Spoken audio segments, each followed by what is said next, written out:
आकर्षण एक ऐसी कला है जिस भी इंसान को इस कला का ज्ञान हो उस इंसान का सफल होना निश्चित है। ये कला आपके अंदर और मेरे अंदर अर्थात हर मनुष्य के अंदर है, लेकिन हम इससे अनजान हैं। क्या आपने कभी सोचा है क्यों हम दुखी हैं, क्यों हम परेशान हैं? इतनी मेहनत करने के बाद भी निराशा ही हमारे हाथ क्यों लगती है? आइए जानते हैं एक छोटी सी कहानी के माध्यम से। एक व्यक्ति अपने जीवन से बहुत परेशान था। वह मेहनत तो करता, लेकिन उसको असफलता और निराशा ही हाथ लगती। इसके कारण उसका घर हमेशा दुखों से भरा रहता। वह इंसान सोचता कि मुझको एक ऐसे ज्ञान की ज़रूरत है जो मुझको और मेरे परिवार को दुखों से छुटकारा दिला सके। उसने कई लोगों से, कई ज्ञानियों से और कई विद्वानों से एक ज्ञान की मांग की।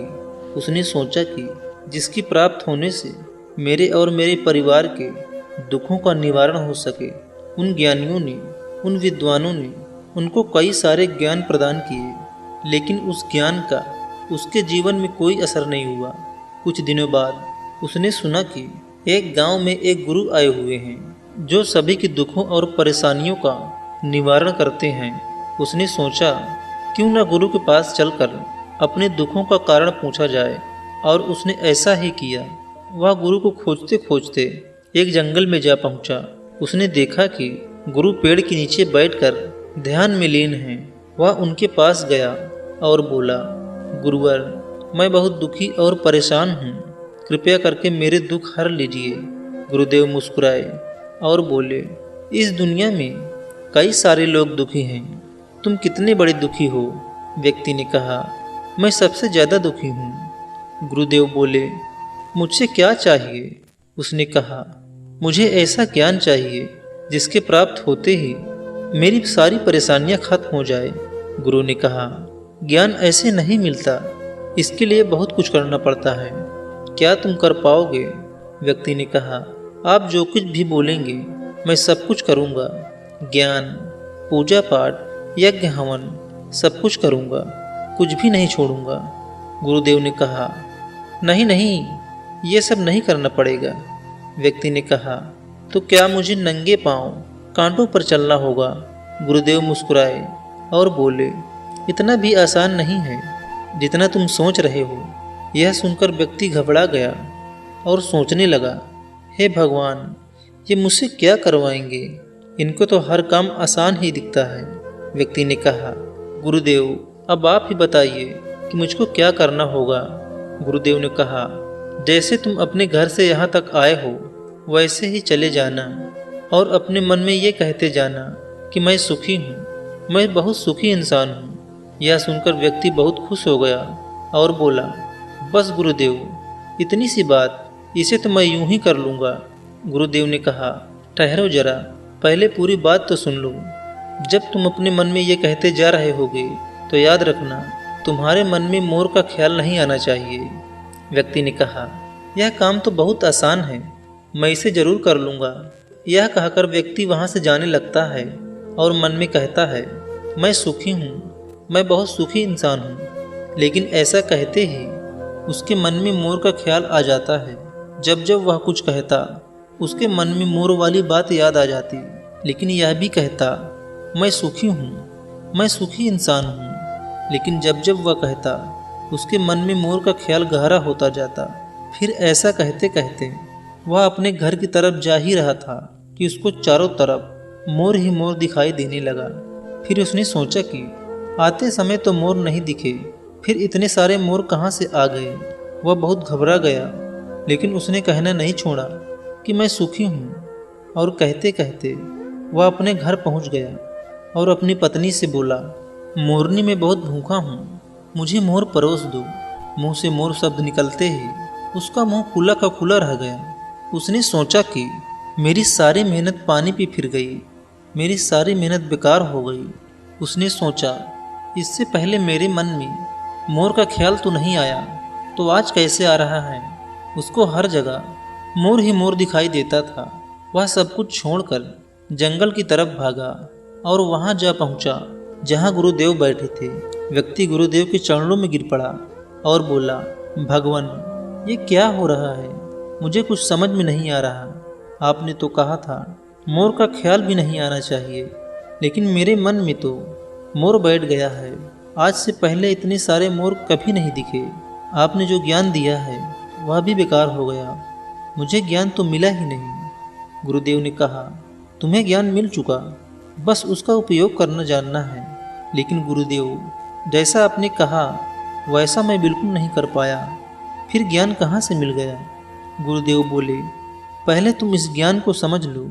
अगर तुमने ठीक से समझ लिया तो यह ज्ञान तुम्हें अवश्य प्राप्त हो जाएगा। व्यक्ति ने कहा, गुरुदेव कृपया करके मुझे ठीक से समझाइए, मैं समझने के लिए तैयार हूँ। गुरुदेव ने कहा, इसे समझने के लिए तुम्हें एक बात का हमेशा ख्याल रखना होगा कि तुम्हारे मन में मोर का ख्याल नहीं आना चाहिए। यह सुनकर व्यक्ति गुरुदेव के चरणों में गिर गया और बोला, गुरुदेव मुझे आपके पीछे भी मोर दिख रहा है, वो देखिए नाच रहा है। उसकी यह बात सुनकर गुरुदेव मुस्कुराने लगे और बोले, हमारा मन ही ज्ञान है। हमारे साथ वही होता है जो मन की गहराइयों में चल रहा होता है। जैसे कि तुम पहली बार मेरे पास आए थे, तुम्हें मोर दिखाई नहीं पड़े होंगे। अगर 2-4 दिखाई भी पड़े होंगे तो तुमने उन पर ध्यान नहीं दिया होगा, क्योंकि तुम्हारे मन में मोर थे ही नहीं। लेकिन जब तुम मेरे पास से वापस जा रहे थे, जो तुम्हारे मन की गहराइयों में होना था वो केवल तुम्हारी जुबान पे था कि मैं सुखी हूँ, लेकिन ये मन की गहराइयों में नहीं था। जिस चीज़ से तुम बचना चाहते हो वही तुम्हारे मन की गहराइयों में पहुँच जाती है। तुम मोर से बचना चाहते थे, लेकिन तुम्हारे मन में मोर बैठ गया था, इसलिए सभी जगह तुम्हें मोर ही मोर दिखाई पड़ने लगा। जहाँ मोर नहीं भी था वहाँ भी तुम्हें मोर दिखाई दिया। इसलिए इसे ठीक से समझो। मन की गहराइयों में अगर ये विचार है कि मैं दुखी हूँ, मेरे पास कुछ भी नहीं है, तो तुम्हारे पास जितना भी होगा तुम्हें कम ही लगेगा। अगर किसी के मन की गहराइयों में यह बात है कि मैं सुखी हूँ, तो उसके पास जितना भी होगा उसे अधिक ही लगेगा, फिर चाहे उसके पास भले ही कुछ ना हो। जो इंसान मन से दुखी रहता है, फिर चाहे उसके पास करोड़ों की दौलत ही क्यों ना हो, वह व्यक्ति हमेशा दुखी ही रहता है। ठीक उसके विपरीत जो मन से सुखी रहता है, फिर चाहे उसके पास सूखी रोटी ही क्यों ना हो, वह उसे खाकर हमेशा सुखी रहता है। इसीलिए जैसे मन में विचार लाओगे वैसा ही तुम्हें मिलेगा। जिस प्रकार तुमने मोर ढूंढ लिया, फिर गुरुदेव ने कहा, अब तुम्हें समझ में आ गया होगा कि तुम इस ज्ञान को कैसे प्राप्त करोगे। व्यक्ति ने कहा, गुरुदेव मैं समझ गया हूँ। हम जो हमेशा सोचते हैं वही हमारे मन की गहराइयों में बैठ जाता है। मैं लगातार जरूर कह रहा था कि मैं सुखी हूँ, लेकिन मेरी मन की गहराइयों में तो मोर बैठ गया था, इसलिए मुझे मोर ही दिखाई देते हैं। इसी तरह मैं सुख चाहता हूँ, लेकिन मेरे मन में तो दुख ही बैठा है, और मैं जो भी काम करता उसमें मुझे निराशा ही हाथ लगती, क्योंकि मैं हमेशा ही उल्टा सोचता रहता हूँ और मेरे सब काम बिगड़ जाते थे। और वह व्यक्ति गुरु का धन्यवाद करके वहाँ से चला गया। वास्तव में हमारे मन में जो भी चलता है वह एक साधना की तरह होता है। अगर हम मन में गलत सोच विचार रखेंगे तो उसका फल भी हमें गलत ही मिलेगा। इसलिए अच्छी सोच, अच्छे विचार रहेंगे तो हमें फल ही अच्छा मिलेगा। दोस्तों, भगवान गौतम बुद्ध ने कहा है कि हमारे मन में 2 तरह के विचार होते हैं, पहला सकारात्मक और दूसरा नकारात्मक। ज़्यादातर लोग नकारात्मक विचारों की ओर आकर्षित होते हैं, इसलिए जब भी हमारे मन में सकारात्मक विचार आते हैं तो उसे जल्द ही पकड़ने की ज़रूरत है। ऐसे विचारों को जितना जल्दी हो सके उसे काम में लगाना है, ध्यान में लगाना है, क्योंकि सकारात्मक विचारों को नकारात्मक होने में ज़्यादा वक्त नहीं लगता। दोस्तों, इस कहानी से आपने क्या सीखा कमेंट में ज़रूर बताएं, और इतना ध्यानपूर्वक इस कहानी को सुनने के लिए मैं आपका दिल से शुक्रिया करता हूँ। नमस्कार।